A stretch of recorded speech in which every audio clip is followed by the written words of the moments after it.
இலங்கை தமிழர் பிரச்சினைக்கு அரசியல் தீர்வு காண்பதில் இந்தியா உறுதியுடன் இருப்பதாக தமிழ் தேசிய கூட்டணி தலைவர்களிடம் பிரதமர் டாக்டர் மன்மோகன் சிங் தெரிவித்துள்ளார்.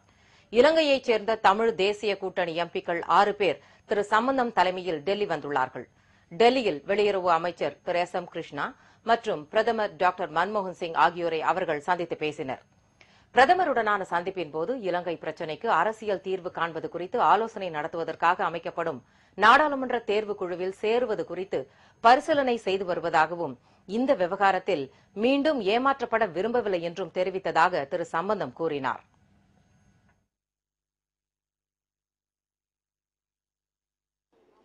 பாராளுமன்ற தெரிவுக்குழுவை பொறுத்தவரையில் பாராளுமன்ற தெரிவுக்குழு அரசாங்கத்தால் நமக்கு தரப்பட்ட உடன்பாடுகளின் அடிப்படையில் செயல்படுமாயிருந்தால் ஒரு நியாயமான அரசியல் தீர்வை ஏற்படக்கூடிய ஒரு சிந்தனையுடன் ஒரு செயல் திட்டத்துடன் செயல்படுமாயிருந்தால் அதை பற்றி நாங்கள் ஆராய நாங்கள் தயார்.